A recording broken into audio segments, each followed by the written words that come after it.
স্বাগত জানাচ্ছি আইন ও অধিকার ভিত্তিক channel voice of law and human rights থেকে।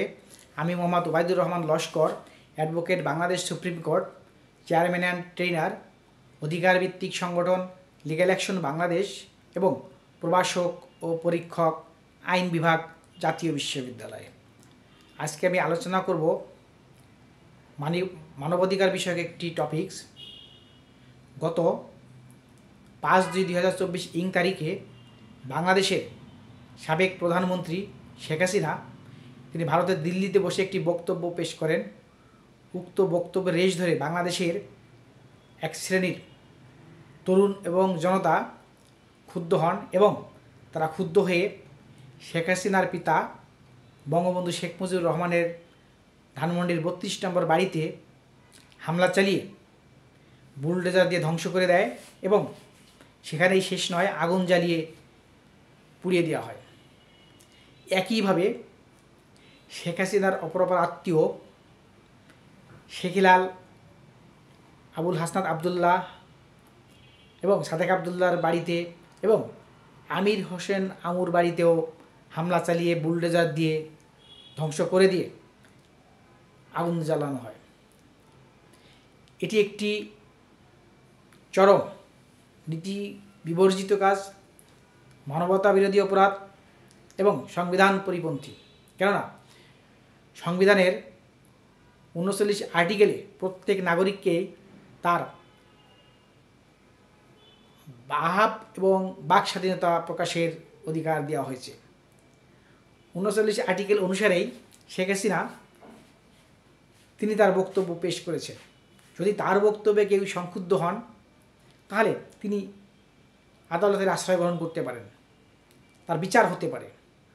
কিন্তু বিচারিক প্রক্রিয়া অনুসরণ না করে আইনকে নিজের হাতে তুলে নিয়ে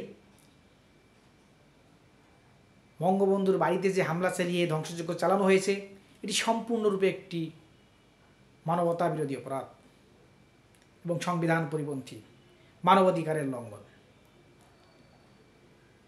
সংবিধানের 31 আর্টিকেলে বলা হয়েছে আইনের আশ্রয় লাভের অধিকার দেওয়া হয়েছে প্রত্যেক নাগরিককে, যেখানে বলা হয়েছে আইনের প্রক্রিয়া ব্যতীত কোনো ব্যক্তির জীবন বা সম্পত্তির হানি ঘটানো যাবে না, বাট সেটি কিন্তু করা হয়েছে। একইভাবে সংবিধানের 42 আর্টিকেলে বলা হয়েছে সম্পত্তির অধিকার রয়েছে প্রত্যেক নাগরিকের।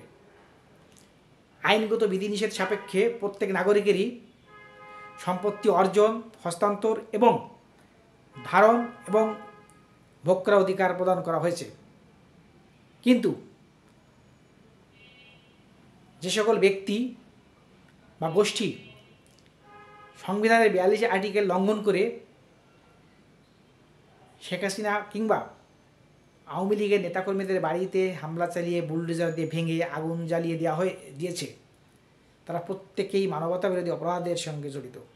এখানেই শেষ নয়, এই ঘটনাটি ঘটেছে র্যাব, পুলিশ এবং সেনাবাহিনীর উপস্থিতিতে।